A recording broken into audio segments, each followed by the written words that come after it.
어떤 외국 사람이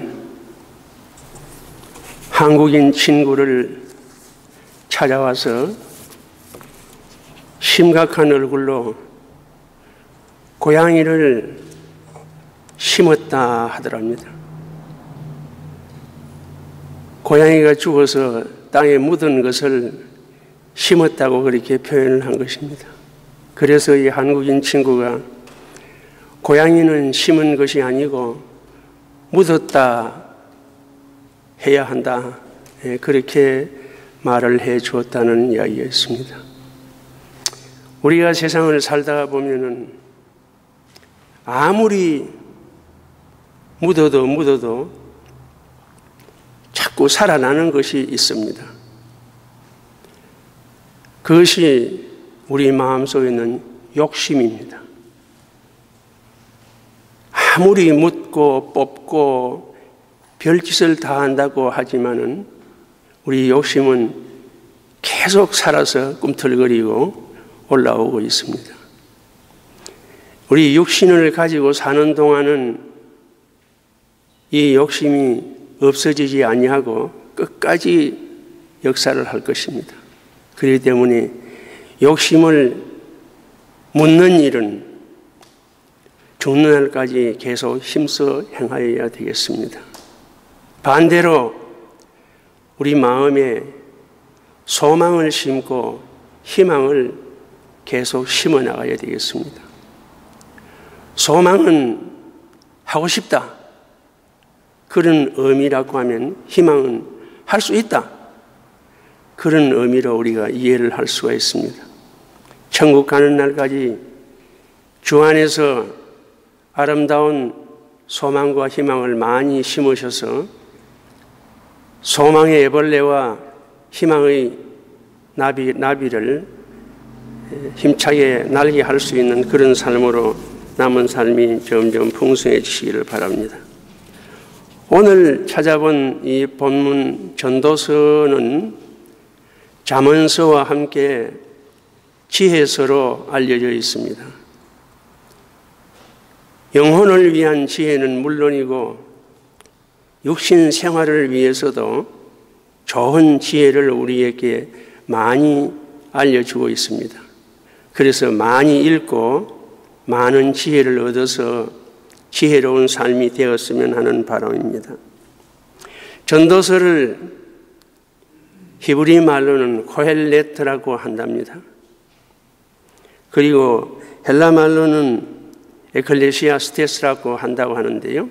이 코헬레트라는 말은 불러 모으는 자, 또 설교하여 가르치는 자, 참회하는 자, 거두어 드리는 자, 이런 여러 가지 뜻으로 사용이 된다고 합니다. 아마도 솔로몬이 말년에 자기의 생활을 뒤돌아보면서 참회하는 마음으로 이 전도서와 잠언서를 기록하지 아니했나, 그렇게 생각이 됩니다. 전도서 3장은 1절 보면은 천하의 범사가 기한이 있고 모든 목적이 이룰 때가 있나니, 그러면서 시작을 합니다. 그리고는 여러 가지를 말씀해 나가는 중에 17절에 보면 하나님이 심판하시리니, 그런 말씀을 합니다. 여기 말하는 이 하나님의 심판은 최후의 심판에 대한 말씀이라고 할 수 있습니다. 사람이 세상을 살아가는 동안 미래에 대하여서 확실한 것은 그리 많지를 못합니다. 지금 저와 여러분들이 이 자리에 모여서 2015년 6월 첫 번째 주일 예배를 드리고 있습니다. 그러나 이 예배가 끝난 다음에 다음 시간에 우리에게 어떤 일이 있을지는 그냥 미루어 짐작할 뿐이지 확실히 알 수는 없는 것이 사람의 미래입니다. 우리 교회에 도재현 집사님이라는 분이 계셨습니다. 2001년부터 출석을 하기 시작했는데요.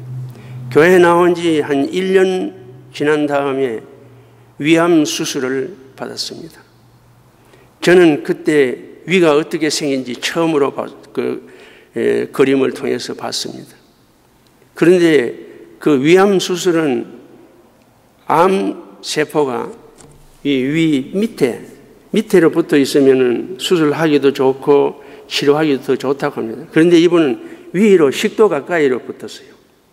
그래서 위를 한 3분의 2 정도 잘라내고 여러 가지 힘들었지만은 그래도 겉으로 보기에는 건강하게 잘 지냈습니다. 그러다가 2008년 4월 달 어느 날 저녁에 배가 아파서 몹시 괴로워했습니다.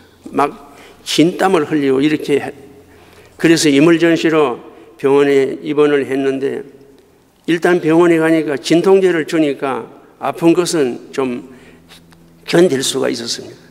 그래서 한 3일 동안 이런저런 여러 가지 조사를 했는데 결과는 창자가 꼬였다든가 뭐 접혔다든가 그렇게 결과가 나와서 수술을 해야 된다 그렇게 나왔습니다.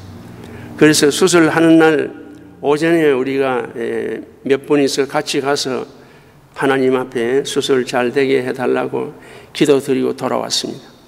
돌아와서 그 다음날 아침에 새벽 예배를 드리는데 아직 새벽 예배가 끝나지 않았는데 그 부인한테서 전화가 왔어요. 우리 도집사님 천국 갔으니까 빨리 와달라고. 그래서 예배를 서둘러 마치고 가서 장례를 치른 적이 있습니다. 성경에도 말하기를 내일 일을 자랑치 말라 하루 동안에 무슨 일이 날는지 알지 못한다고 하였습니다. 그래서 미래에 대해서는 우리가 잘 알 수 없는 것이 우리의 삶이라고 할 수 있겠습니다. 히브리서 9장 27절에 보면 한 번 죽는 것은 사람에게 정하신 것이요 그 후에는 심판이 있으리니 하였습니다. 사람은 내남 할 것 없이 한 번은 죽는다는 것은 확실합니다. 어느 누구도 예외는 있을 수가 없습니다. 그리고 사람이 죽으면 반드시 하나님의 심판을 받는다는 것 또한 어느 누구도 예외가 있을 수 없습니다.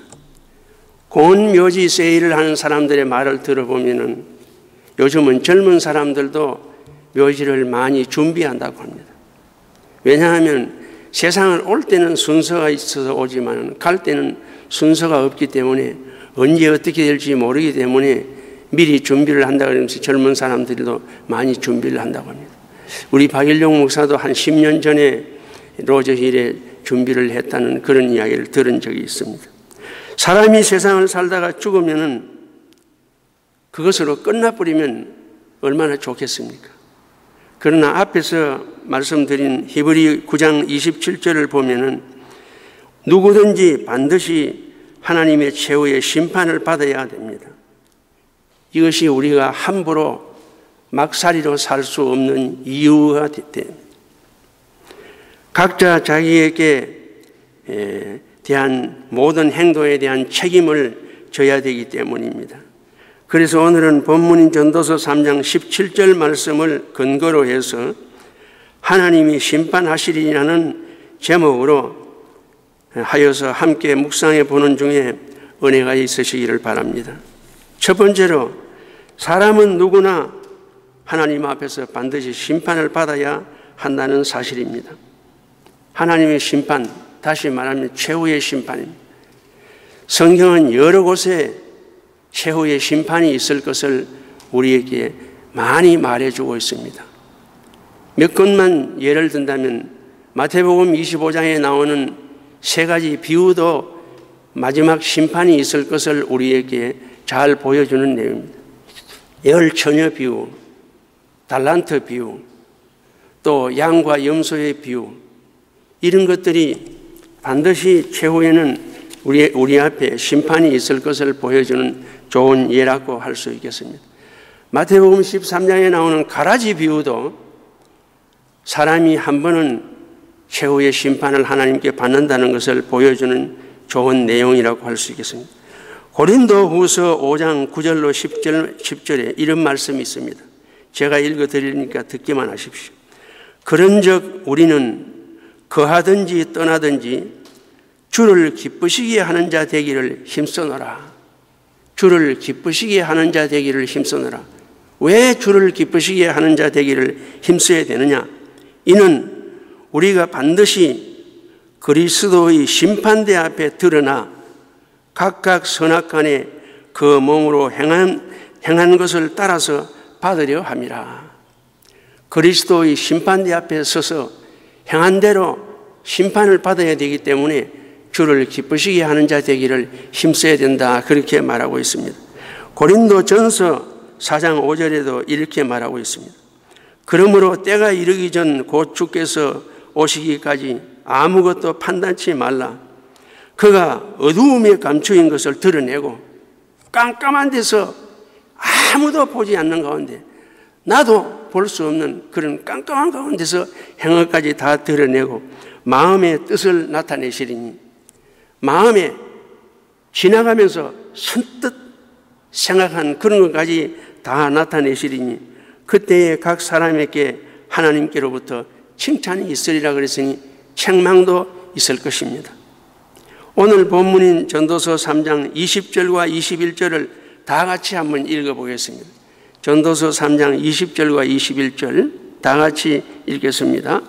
다 흙으로 말미암았으므로 다 흙으로 돌아가나니 다 한 곳으로 가거니와 인생의 혼은 위로 짐승의 혼은 아래 곧 땅으로 내려가는 줄을 누가 알랴 했습니다. 사람이나 짐승이나 육체는 흙으로 지었기 때문에 죽으면 다 흙으로 돌아갑니다. 그런데 왜 짐승의 혼은 땅 아래로 내려가는데 사람의 혼은 위로 올라가느냐 하는 것입니다. 하나님이 짐승에게는 본능만 주셨습니다. 그렇기 때문에 짐승에게는 심판이 없습니다. 사람에게는 이성과 영혼을 주셨기 때문에 사람이 왜 위로 올라가느냐? 하나님의 심판대 앞에서 심판을 받기 위해서 위로 올라간다. 그렇게 우리가 이해를 할 수가 있겠습니다. 노아의 홍수 심판도 사람에게는 마지막에 다 심판이 있을 것을 보여주는 좋은 교훈이기도 하고요. 소돔과 고모라 성과 그 이웃 도시들의 불심판도 사람이 마지막에 한 번은 심판을 받아야 된다는 그런 것을 잘 보여주는 내용이라고 할 수 있겠습니다. 또 세월이 갈수록 사람들의 마음에 죄에 대한 죄책감이 점점 약해져 가고 있습니다. 그래서 사람들이 죄를 지으면서도 뭐 어때서 다른 사람도 다 그러는데 뭐 나 혼자 그랬나? 그러면서 이 죄에 대한 감각이 자꾸 무뎌져 가고 있습니다. 이것은 하나님의 심판이 가까워오고 있다는 것을 우리에게 잘 보여주는 내용입니다. 오래전에 한국에서 어떤 국회의원이 여자 고등학생을 성추행을 한 사건이 발각이 되어서 법원에서 재판을 받게 되었습니다. 재판을 받는데 그 재판의 결과가 지금이 아니고 오래전이기 때문입니다. 한 30, 40년 전의 얘기입니다. 재판의 결과는 그 여학생에게 돈으로 보상을 해주라.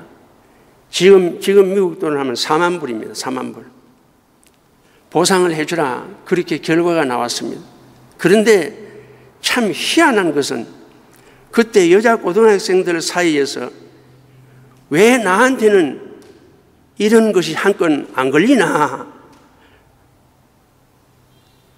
얼마나 죄악에 대한 마음이 무뎌졌으면 그런 말을 친구들끼리 대놓고 할 수 있겠습니까? 어디에서나 어떤 민족이나를 막론하고 죄에 대한 두려움이 점점 희박해지는 것은 우리가 눈여겨볼 사실 중에 하나입니다. 철학자 플라톤이 지은 오라터 굴레라는 책의 한 부분입니다. 어떤 군인이 전쟁에 나가서 전쟁을 하다가 부상을 입었는데 너무 심한 부상을 입었습니다. 그래서 사람들이 죽은 줄 알았습니다. 죽은 줄 알고 장작을 모아놓고 그 위에 이제 화장을 하기 위해서 사람을 올려놓고 불을 지르려고 하는데 이 사람이 살아서 벌떡 일어나왔습니다. 나와서 하는 말이 내가 죽어서 어떤 곳에 갔더니 앞에 두 길이 있었다. 그런데 그 앞에는 심판장이 앉아서 세상에서 사는 동안 선한 일을 행한 사람은 오른쪽으로 해서 하늘나라로 올라가고 악한 일을 행한 사람은 왼쪽을 향해서 가는데 가슴에다가 자기가 평생 지은 죄목을 무슨 죄 이런 죄목을 가슴에다가 플래카드처럼 이렇게 붙여가지고 가는 것을 보았다. 그런 내용이 나온다고 합니다. 물론 이것은 진리는 아닙니다. 사람의 심리를 모사하는 것이고 죄를 무서워하라는 경고의 말이라고 할 수도 있겠습니다.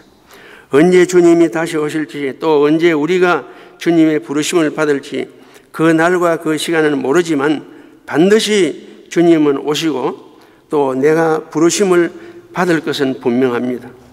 다시 오실 주님을 맞이할 준비를 잘 하는 것도 하나님의 큰 은혜와 축복 중에 하나라고 하겠습니다. 그러므로 하나님이 심판하시리니 그랬으니까 죄를 멀리하고 영육간의 의와 선을 최선을 다해 이루어 나가시는 삶이 점점 풍성하시기를 주님의 이름으로 축복합니다. 두 번째입니다. 그러면 하나님이 어떻게 심판하시느냐 하는 것입니다.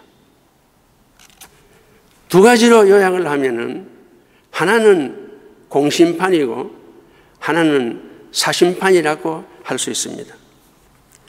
공심판은 어떤 심판이냐? 천국 행이냐 지옥 행이냐, 천국이냐 지옥이냐를 결정하는 것이 공심판이라고 할 수 있겠습니다. 우리가 천국이냐 지옥이냐 하는 것을 결정하는 것은 사람의 행위에 있는 것이 아닙니다. 예수 그리스도를 나의 구주로 영접했느냐? 그러면 법적으로는 의인이 됐다. 천국. 끝까지 예수 그리스도를 자기의 구주로 영접하지 아니하는 사람은 죄인이기 때문에 지옥으로 떨어질 수밖에 없습니다.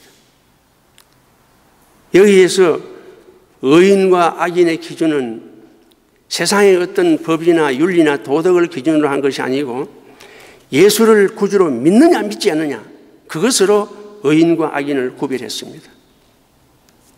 우리가 찬송가에도 보면은 나 같은 죄인 살리신 그랬습니다. 우리 다 죽을 죄인입니다. 그렇지만은 예수님을 구주로 믿기 때문에 법적으로는 의인이 됐습니다. 저와 여러분들은 법적으로 의인이 됐기 때문에 지옥은 갈래도 갈 수가 없는 그런 사람이 되었습니다.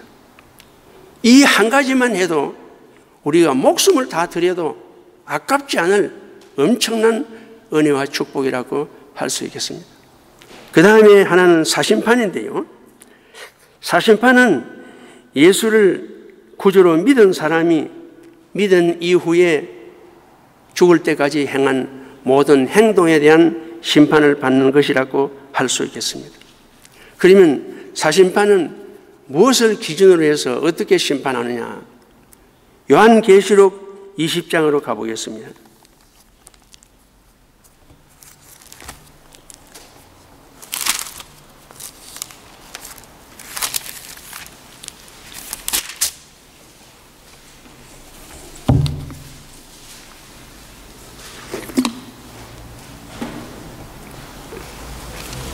요한계시록 20장 11절과 12절입니다. 다 같이 읽어보겠습니다. 또 내가 크고 흰 보좌와 그 위에 앉으신 자를 보니 땅과 하늘이 그 앞에서 피하여 간 데 없더라. 또 내가 보니 죽은 자들이 물은 대소하고 그 보좌 앞에 섰는데 책들이 펴 있고 또 다른 책이 펴졌으니 곧 생명책이라. 죽은 자들이 자기 행위를 따라 책들에 기록된 대로 심판을 받는다 그랬습니다. 계시록 20장 11절로 12절에 보면은 심판의 기준을 책으로서 한다고 했습니다. 책은 두 가지가 있는데 그냥 책들이 있고 생명책이 있습니다. 그러면 생명책에 기록된 사람은 어떤 것이 생명책에 기록되었느냐? 예수님을 자기의 구주로 믿은 사람들의 이름들이 생명책에 기록됐다고 할 수 있겠습니다.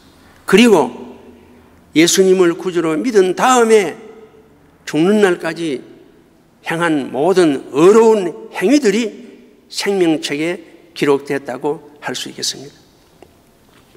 그 다음에 책들에 기록된 내용은 무엇이냐?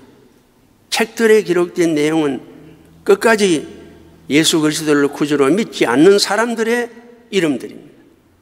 또 예수를 믿기는 믿었지만은 우리의 삶이 하나님의 말씀대로 되지 아니한 모든 행위들이 책들에 기록된 것이라고 할 수 있겠습니다.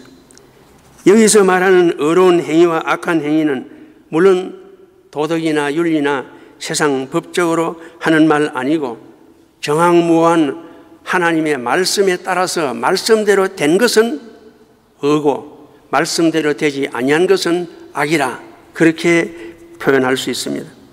하나님은 불꽃 같은 눈으로 언제 어디서나 우리의 몸의 행동인 실범만 보시는 것이 아니고 마음의 행동인 신범까지 낱낱이 다 살피셔서 소자 하나에게 주의 이름으로 냉수 한 그릇 떠준 것까지도 다 기록해 놨다가 우리에게 상급으로 심판을 해 주실 것이라고 말하고 있습니다.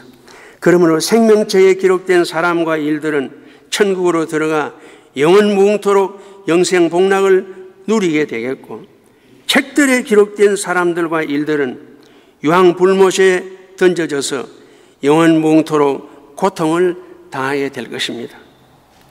세 번째로 하나님이 이렇게 심판하시니까 그러면 우리가 어떻게 해야 되느냐 하는 것입니다.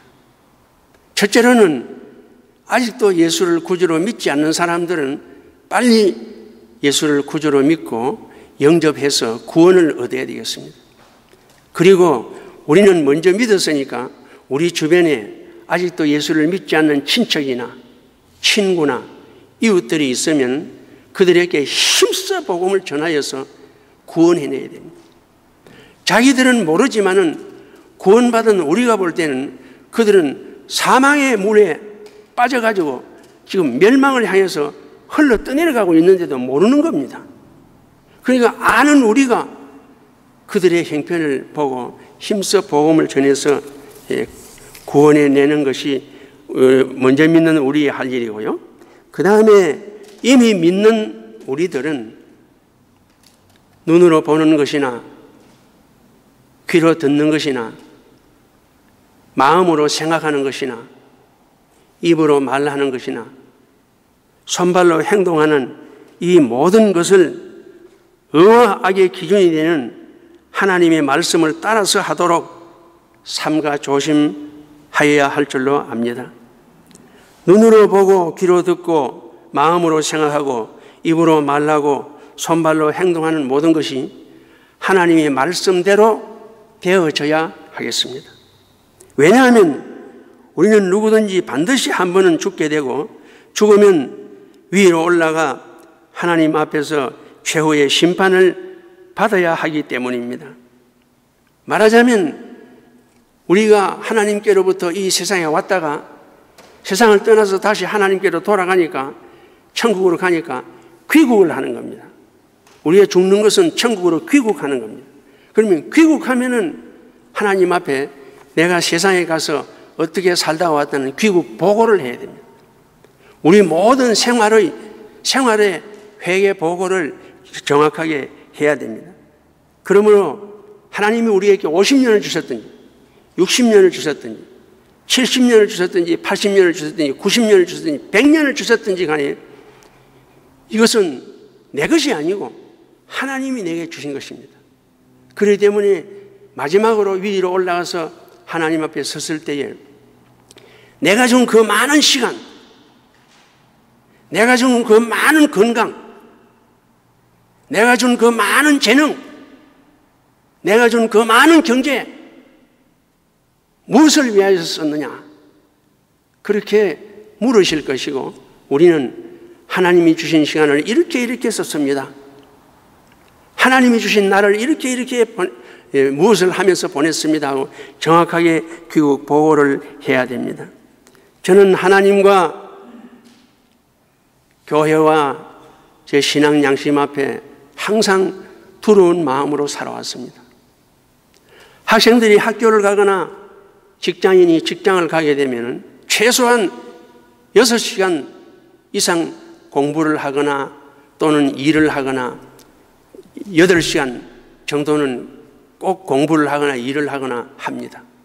더 많이 하는 경우도 있죠. 그런 것을 생각하면서 나는 목회자니까 학생이 학교에 가서 공부하는 것만큼 직장 생활하는 사람이 직장에 가서 직장 생활하는 것만큼 땀을 흘리고 애를 써서 주님과 주의 복음과 주의 나라와 주의 몸된 교회를 위해서 일하고 있는가?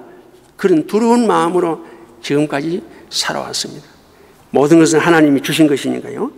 우리가 매일매일 매시간 살아가는 시간이나 건강이 내 것이 아닌 주님께로부터 받은 시간입니다. 그러므로 함부로 마구잡이로 사용하거나 허송해서는 안 됩니다.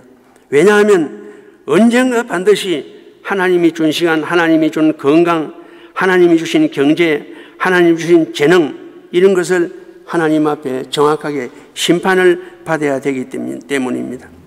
오늘 밤이라도 하나님이 내 영혼을 부르시면 다 끝나버립니다. 이 사실이 내게 있는 것은 내 것이 아니고 하나님이 주신 것이라는 확실한 증거가 됩니다. 죽으면 끝나버리잖아요. 그게 내 것이 아니라 목숨도 내 것이 아니고 시간도 내 것이 아니고 건강도 내 것이 아니고 경제도 내 것이 아니고 재능도 내 것이 아니고 죽으면 다 끝나버리니까. 그러므로 모든 것을 주신 주인 되신 그분에게 사용 내역을 낱낱이 이실직고해야 함을 명심하면서 항상 삼가 조심하며 시간도 몸도 마음도 경제도 사용하시기를 바랍니다. 그리하심으로 저와 여러분들의 남은 삶을 통하여 주님이 다시 오실 때나 내가 주님의 부르심을 받아 영혼이 위로 올라가서 하나님의 최후의 심판을 받을 때에 믿음의 달란트와 믿음의 문화장서를 잘 하셔서 하나님을 기쁘시게 해드리고 영화롭게 해드리고 아울러 자신도 칭찬과 상급을 받아 영원무궁한 그 나라에서 영생 복락을 누릴 자로 준비하시고 이 땅에서도 우리 교회와 우리 가정과 우리가 하는 모든 일에 하나님의 은혜와 축복이 항상 넘치시기를 주님의 이름으로 축복합니다. 이제 오늘 함께 묵상한 말씀을 요약하고 마치겠습니다. 오늘 제목은 하나님이 심판하시리니입니다. 첫 번째로는 사람은 누구를 막론하고 반드시 죽고 죽으면 하나님 앞에 심판을 받게 된다고 했습니다.